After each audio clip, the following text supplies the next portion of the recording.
Hello guys, welcome back to your YouTube channel SKM study. और यहाँ पर यार लेके आए हैं हम बोर्ड एग्जाम 2024 के लिए जो 29 फरवरी का पेपर है ना, उसके लिए बेहद ही ज्यादा मोस्ट इंपॉर्टेंट वाले क्वेश्चन।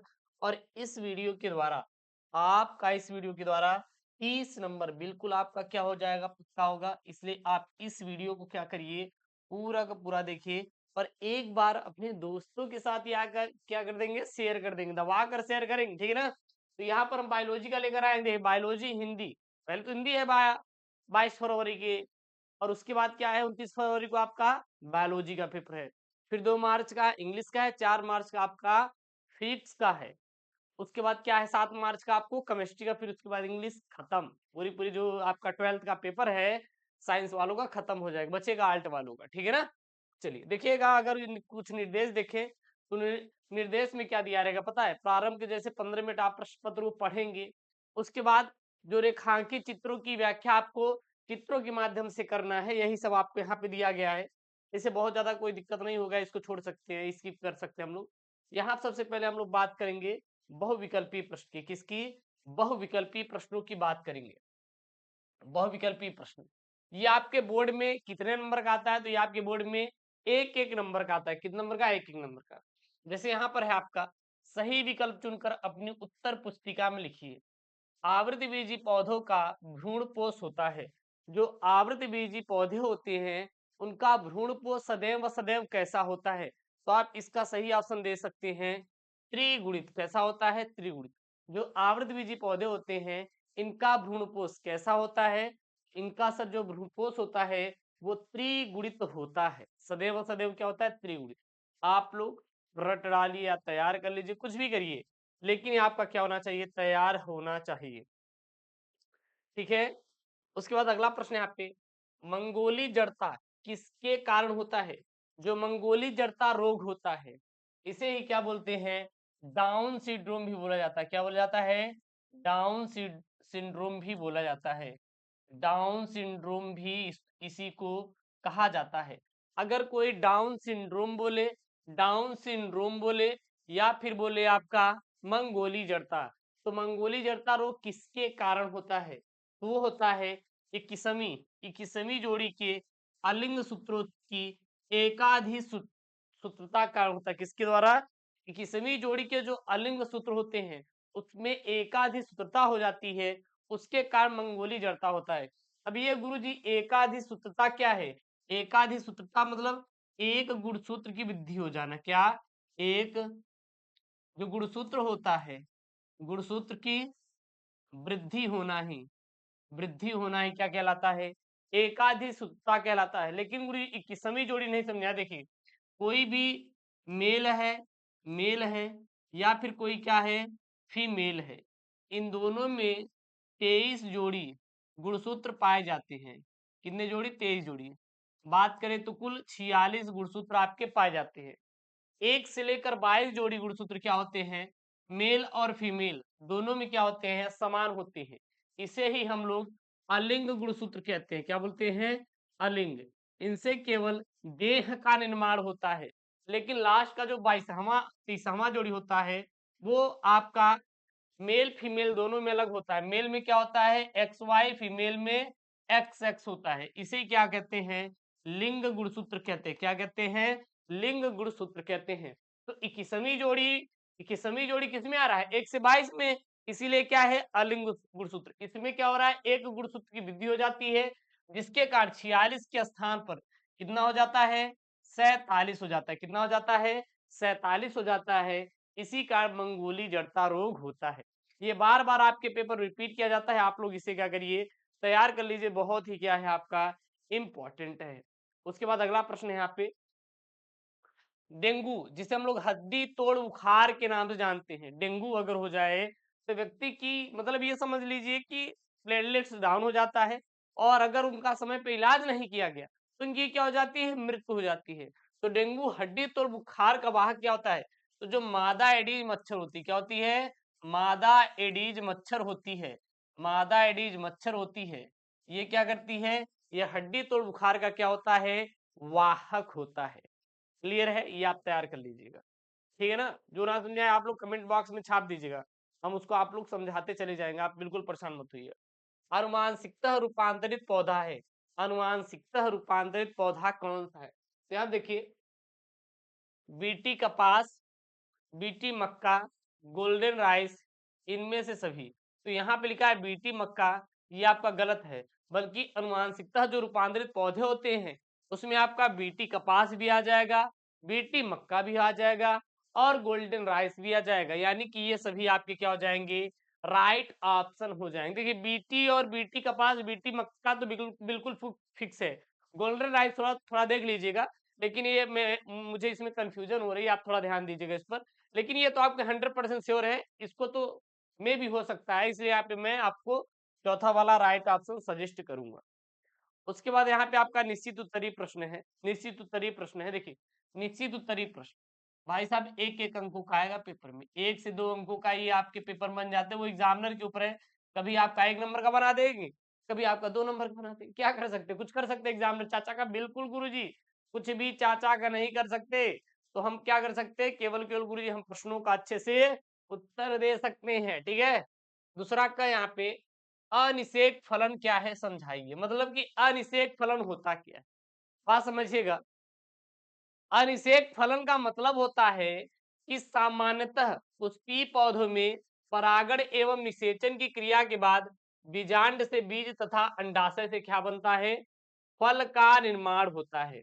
देखिए, अक्सर जितने भी पादप होते हैं या जितने भी पादप से बनते हैं फल, उसमें हमेशा दो क्रिया होती है। क्या होती है? या फिर परागण हो, परागण के बाद जब निषेचन की क्रिया होती है, परागण के बाद क्या होता है? निषेचन क्रिया होती है, तो जो बीजांड होता है बीज में परिवर्तित हो जाता है, और जो अंडाशय होता है यह इससे क्या बनता है? फल का बनता है, फल का बनता है। इसे ही हम लोग क्या कहते हैं? वास्तविक फल के नाम से जानते हैं, ठीक है ना। लेकिन लेकिन लेकिन कुछ पौधों में बिना परागण एवं निषेचन के ही फल का क्या हो जाता है? निर्माण हो जाता है। देखिए, अधिकतर जितने भी पादप होते हैं, अधिकतर जितने भी पादप होते हैं, उनसे फल कैसे बनता है? उनसे फल ऐसे बनता है कि पहले परागण की क्रिया होगी पुष्पीय पादपों में, और उसके बाद क्या होगी? निषेचन की क्रिया होगी। उसके बाद बीजांड से बीज और अंडाशय से फल बनेगा। लेकिन लेकिन कुछ पौधे ऐसे होते हैं जिसमें बिना निषेचन, बिना बिना परागण एवं निषेचन के ही फल का क्या हो जाता है? निर्माण हो जाता है। इसी क्रिया को क्या बोलते हैं? अनिषेक फलन कहते हैं। अनिषेक क्या होते हैं? फलन कहते हैं। और ऐसे फल प्रायः क्या रहते, कैसे होते हैं? बीज रहित होते हैं। जैसे आपका केला, क्या हो जाएगा करेजा? केला, केला। तो केला जो होता है यह अनिषेक फलन का क्या होता है? एक उदाहरण होता है। अब गुरुजी क्या परागण निषेचन नहीं समझाया? देखिए, जो पराग कण होते हैं वो वर्तिकाग्र तक पहुंचेंगे तो उसको क्या बोलते हैं हम लोग? परागण बोलते हैं। लेकिन अब पराग कणों का वर्तिकाग्र के बाद कहाँ पहुंचना है? अंडाशय तक पहुंचना है, बीजांड में पहुंचना है। तो जब बीजांड में पहुंचेंगे तो उस क्रिया को क्या बोलते हैं हम लोग? निषेचन बोलते हैं। क्या बोलते हैं? निषेचन बोलते हैं। याद रखिएगा, ये सब छोटे छोटे पॉइंट है यार, आपको क्या होना चाहिए? याद होना चाहिए। उसके बाद यहाँ पे है अनुवांशिक कूट की दो प्रमुख विशेषताओं के लिखिए। मतलब अनुवांशिक कूट की दो प्रमुख विशेषताएं क्या क्या होती हैं उसको बोला है लिखने के लिए। तो यहाँ पे सबसे पहला विशेषता यह होती है कि यह कोड सभी जीवों के लिए एक जैसा होता है। ऐसा नहीं है कि हम मनुष्य है तो हमारा कोड अलग रहेगा, कोई लड़की है हम न रहे तो मेरा कोड अलग है, कोई लड़की है तो उसका कोड अलग है, ऐसा नहीं है। जितने भी जीव हैं सभी का कोड क्या होता है? एक समान ही रहता है। यह कोड कभी भी एक अमीनो अम्ल से अधिक उड़ान नहीं करता। अगर इसकी खास बात क्या है कि कभी भी यह एक लोगों से अधिक दोस्ती नहीं करेगा। ऐसा नहीं कि आज हमारा ये दोस्त है पिंटू है, कल रिंकू को बनाएंगे, परसों हम गुरुजी हम मोहन जी को बना लेंगे। ऐसा नहीं करना है, ऐसा नहीं करना है, क्योंकि बोर्ड एग्जाम आपका है, ध्यान देना है। तो यह कोड कभी एक एमिनो अम्ल से अधिक उड़ान नहीं करता, बस। उसके बाद यहाँ पे अगला प्रश्न है। अगला देखिए प्रश्न क्या बोल रहा है यहाँ पे। अगला जो प्रश्न है, अगला प्रश्न ये बोल रहा है कि लीडिंग कोशिकाओं के क्या तात्पर्य है, या फिर लीडिंग कोशिकाओं से आप क्या समझते हैं, या फिर लीडिंग कोशिकाओं के क्या कार्य हैं, ये पूछेगा। तो लीडिंग कोशिकाएं पूजन नामक वृषभा हार्मोन संश्लेषित वह स्रावित करती हैं। पर यहाँ कुछ अन्य कोशिकाएं भी होती हैं जो प्रतिरक्षात्मक कार्य करने में क्या करती हैं, सक्षम होती हैं। यानी कि जो हमारी ये लीडिंग कोशिकाएं होती हैं, यह हमें प्रतिरक्षात्मक रूप से क्या करती हैं, सहायक करती हैं। और ये विश्वाह नामक हार्मोन्स का क्या करती हैं, संश्लेषण करती हैं। उसके बाद घ यहाँ पे रक्त समूह ए वाली माँ का रक्त समूह ओ वाले पिता के बच्चे में किस प्रकार का रक्त समूह संभव होगा। यानी किसी भी रक्त समूह ए वाली स्त्री का विवाह रक्त समूह ओ वाले पिता से करवा दें, रक्त समूह ओ वाले किसी पुरुष से करवा दें, तो बच्चों में कौन सा रक्त समूह होगा, ये यहाँ पर पूछा है। तो माता पिता का ब्लड ग्रुप क्या रहेगा, ए और ओ है, तो बच्चे का ब्लड ग्रुप ए और ओ हो सकता है। ऐसा क्लियर नहीं है, मे बी हो सकता है, संभावित है कि ए रहेगा या फिर ओ रहेगा। इसका हम डिटेल वीडियो आपको समझाएंगे ना, तो ये आपके दोनों चीज समझ आ जाएगा, बिल्कुल चिंता मत करिएगा। आने वाले वीडियोज में बहुत इसको अच्छे से मैं समझाऊंगा। उसके बाद अगला प्रश्न यहाँ पे, वाहित मल क्या है, प्राथमिक तथा द्वितीयक वाहित मल उपचार के मुख्य अंतर आपको लिखना है। तो देखिएगा, प्राथमिक वाहित मल उपचार पूर्णतः क्या होता है, यांत्रिक और भौतिक है। तो प्राथमिक वाहित मल क्या होता है उपचार, इसका प्राय क्या होता है, यह पूर्णतः यांत्रिक और भौतिक है। मतलब खुद से जवाब कुल मिला के ये समझ लीजिए कि आपके घर के पीछे गुरुजी घास है, हम उठाएंगे फावड़ा जाके एकदम साफ कर देंगे या लगा देंगे जेसीबी गुरुजी, तो यांत्रिक हो गया। भौतिक मतलब गुरुजी हमें हाथ से ही उसको निकाल लूंगा पूरा पूरा फावड़ा से गुरुजी, फरुहा से, ठीक ना। तो उसे क्या कहते हैं गुरुजी, प्राथमिक वाहित मल उपचार कहते हैं। और यहाँ पे जबकि द्वितीयक वाहित मल उपचार क्या है, इसमें सूक्ष्म जीवी भाग लेते हैं। इसमें क्या लेते हैं, सूक्ष्म जीवी, मतलब कि आपके बगल नाला है और उसमें ढेर सारे कचड़े हैं, तो आपने क्या किया कि एक ले आए मार्केट से सूक्ष्म जीव, उसमें डाल दिए और वो खाकर पूरा कचड़ा को खत्म कर दिया, बस।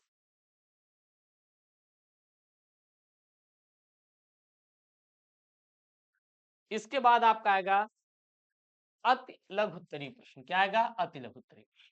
सबसे पहला प्रश्न यहाँ पे तीसरा मेंडल के पृथक्करण के नियमों को समझाइए कि मेंडल का पृथक्करण का नियम क्या होता है, आपको समझाना है। तो मेंडल के पृथक्करण के नियम किसे कहते हैं, तो आंसर देखिए, इस नियम के अनुसार जब मेंडल ने एक जोड़ी विपरीत अनुवांशिक लक्षणों के बीच क्या करवाया, क्रॉस करवाया, तो प्रथम पीढ़ी में उन्हें प्रभावी दिखाई दिए, लेकिन लेकिन प्रथम पीढ़ी में दोनों प्रकार के लक्षण कैपिटल आर और स्मॉल आर उपस्थित थी, जो सेल्फ क्रॉस के बाद एक दूसरे से बिना दूषित किए हुए क्या हो गए, अलग हो गए। इसे ही पृथक्करण का नियम कहते हैं। देखिए, जो मेंडल भाई साहब थे ना, उन्होंने क्या किया कि सबसे पहले प्रथम पीढ़ी को लेकर क्या करवाया, वो संगणक करवाते हैं। मतलब ये है कि एक मतलब प्रभावी लक्षण, दूसरा अप्रभावी लक्षण, दोनों को मिलाकर संग्रहण कराते हैं। तो जो प्रथम पीढ़ी प्राप्त होती है उसमें कुछ प्रभावी प्राप्त होते हैं, कुछ क्या प्राप्त होते हैं, प्रभावी अप्रभावी दोनों प्राप्त होते हैं। उसके बाद क्या करवाया कि उन्होंने जो जनक प्राप्त हुए पुनः उन्हीं जनकों का आपस में संकरण करवा दिया। तो फिर क्या हुए, वो स्वतंत्र रूप से अलग अलग हो गए। मतलब एक में पूरा प्रभावी हो गया, एक में पूरा क्या हो गया, अप्रभावी हो गया। उसे क्या कहते हैं, पृथक्करण का नियम कहते हैं, बस। उसके बाद देखिए अगला प्रश्न यहाँ पे, वन्य जीव संरक्षण क्यों आवश्यक है, सरकार द्वारा इनके संरक्षण के लिए क्या क्या कदम उठाए जा सकते हैं।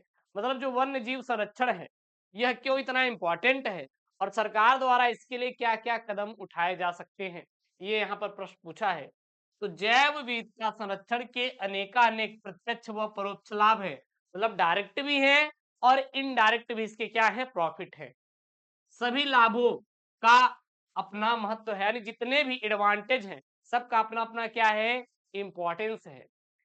जैव विविधता से होने वाले लाभों का अध्ययन इन्हें तीन प्रकार में विभाजित करके किया जा सकता है। किसमें, एक संकीर्ण में, एक संकीर्ण लाभ वाले, और फिर एक व्यापक लाभ वाले, और आपका तीसरा किसमें, नैतिक लाभ वाले। तो इन तीन लाभ वालों में हम लोग विभाजित करके अध्ययन कर सकते हैं। अब देखिए, वन्य जीव संरक्षण हेतु वैधानिक नियम, यानी सरकार के द्वारा बनाए गए क्या क्या नियम है। सबसे पहला नियम है, वन्य प्राणियों की सुरक्षा हेतु संविधान में विशेष व्यवस्था की गई है। यानी जो हमारा संविधान है उसमें वन्य जीव के लिए एक विशेष रूप से प्रावधान है कि वन्य प्राणियों का शिकार करना कानूनन अपराध घोषित किया गया है। इसी हेतु वन्य जीव सुरक्षा अधिनियम 1972 पारित किया गया। यदि कोई व्यक्ति किसी बैन किए गए जानवर के ऊपर हमला करता है, उसे मारता है, तो उसके ऊपर क्या होगा? एफआईआर होगा और उसको जेल की सजा होगी। ठीक है ना? उसके बाद यहाँ पे दूसरा क्या रहेगा? संकटग्रस्त वन्य जीवों की खाल, सींग, दांत, अस्थियों से निर्मित वस्तुओं का व्यापार एवं निर्यात करना क्या है? गैर कानूनी है। जैसे गुरुजी गैंडा, क्या है? गैंडा। ये सब क्या है? ये सब आपके गैर कानूनी है। बारहसिंघा, ये सब क्या है? गैर कानूनी है। चीता, ये सब क्या है? गैर कानूनी है, अगर इनका कोई आयात निर्यात कर रहा है। तीसरा, केंद्र सरकार की अनुमति के बिना जंगलों का किसी भी कार्य के लिए विनाश किया जाना क्या है? वर्जित है। बिना सरकार से परमिशन लिए बिना अगर कोई भी जंगल में पेड़ पौधों की कटाई कर रहा है या फिर कुछ भी कर रहा है, उसके साथ छेड़खानी कर रहा है, कुल मिला के समझ के चलिए गुरुजी, तो उसके ऊपर क्या हो जाएगा? एफआईआर हो जाएगा। ठीक है ना? भाई साहब जंगल लगा नहीं रहे, काटने के लिए एकदम चल देते हैं लोग। अगला यहाँ पे है आपका पेचिश के कारक, लक्षण और बचाव के दो उपायों के बारे में लिखिए कि पेचिश के उपाय, लक्षण और बचाव कैसे रहेगा। सबसे पहले जानते हैं पेचिश होता कैसे है। ये देखिए, पेचिश बड़ी आंत या पेट में संक्रमण के कारण होता है। यह सूक्ष्म जीवाणु एंटामीबा हिस्टोलिटिका, एंटामीबा हिस्टोलिटिका नामक उपसर्ग से उत्पन्न होता है। यानी कि एंटामीबा हिस्टोलिटिका द्वारा पेचिस नामक रोग उत्पन्न होता है। किसमें? जब बड़ी आंत में या पेट में संक्रमण होता है। किसके कारण? एंट अमीबा हिस्टोलिटिका। तो इसके कारण पेचिस रोग क्या हो जाता है? उत्पन्न हो जाता है। इसके लक्षण क्या क्या है? तो जो लक्षण है, सबसे पहला दस्त, बुखार आएगा, पेट में दर्द होगा और यहाँ पर एक है, यहाँ पे मल के साथ रक्त आएगा। ये भी आपका चौथा पॉइंट, पहला, दूसरा, तीसरा और ये आपका चौथा पॉइंट यहाँ नीचे हो गया। तो ये आपके क्या है? ये सारे सारे आपके क्या है? ये सारे सारे आपके लक्षण हैं। सर इसका बचाव, सर बचाव में क्या लिखेंगे ये बता दीजिए आप लोग। सर जो बचाव में लिखेंगे वो लिखेंगे आप लोग कि अस्वच्छ शौचालयों का प्रयोग ना करें। ये नहीं कि जहाँ पे स्वच्छता नहीं है वहीं पे आप लोग उस शौचालय का प्रयोग कर रहे हैं। और खाना खाने से पहले और शौचालय जाने के बाद हमेशा साबुन और पानी से ही हाथ धोइए। नहीं केवल पानी से गुरुजी हाथ धो लिए, सही है ना? अरे बीमार हो जाओगे यार, बीमार हो जाओगे। उसके बाद यहाँ पे ये प्रश्न, लास्ट प्रश्न है, प्रतिजैविक क्या है? किन्हीं दो कवक प्रजातियों के नाम लिखिए जिनका प्रयोग प्रतिजैविकों के उत्पादन में किया जाता है। यानी प्रतिजैविक किसे कहते हैं? और दो प्रतिजैविकों के नाम लिखना है जिनका उपयोग कहाँ पे करते हैं? प्रतिजैविकों के उत्पादन में किया जाता है। तो प्रतिजैविक किसे कहते हैं? सबसे पहले ये देख लीजिए, ऐसी औषधियां जो बीमारी पैदा करने वाले सूक्ष्म जीवों को नष्ट कर देती हैं या उनकी वृद्धि को क्या करती है? रोकती हैं, प्रतिजैविक या एंटीबायोटिक कहलाती है। यानी कि एंटीबायोटिक या प्रतिजैविक होती क्या है? तो सीधा बताइएगा सर, ये ऐसी औषधियां हैं जो बीमारी पैदा करने वाले सूक्ष्म जीवों को क्या करती हैं? नष्ट कर देती हैं या उनकी वृद्धि को क्या करती है गुरुजी? रोक देती है। उसे हम लोग प्रतिजैविक कहते हैं। क्लियर है? अब इसमें गुरुजी ऐसी दो कवक प्रजातियों के नाम जिससे हम लोग क्या करते हैं? प्रतिजैविक बनाते हैं। तो सबसे पहला जो कवक प्रजाति है वो है राइमाइसिन। जो राइमाइसिन है गुरुजी, ये हमारा प्रतिजैविक है। इसको म्यूकर रेमोनियास नामक कवक से गुरुजी प्राप्त करते हैं। राइमाइसिन को किससे प्राप्त किया जाता है? म्यूकर म्यूकर रेमोनियास नामक कवक से प्राप्त करते हैं। और जो पेनिसिलिन होती है यह गुरुजी क्या है? यह गुरुजी है प्रतिजैविक है। क्या है? प्रतिजैविक है। इसको गुरुजी किससे प्राप्त करते हैं? तो इसको पेनिसिलिनियम नोटेटम नामक कवक से क्या करते हैं गुरुजी? प्राप्त करते हैं। तो ये आपको याद होना चाहिए, पता होना चाहिए। यह एक सबसे इंपॉर्टेंट वाला प्रश्न है जो कि आपके बोर्ड में भाई साहब आएगा छपा छपा। इसको तैयार कर लेना है। कहीं कोई दिक्कत हो रही तो बिल्कुल आप कमेंट बॉक्स में छाप दीजिए, हम लोग उसका पूरा पूरा सोल्यूशन करने की कोशिश करेंगे। और चैनल को सब्सक्राइब नहीं किया तो कर लीजिए, क्योंकि ये 29 फरवरी वाला है और 29 फरवरी को ऐसा टारगेट करेंगे कि आपका पूरा सब कुछ धुआं धुआं हो जाएगा। चिंता मत करना। ओके दोस्तों, थैंक यू, जय Hind, take care, bye bye.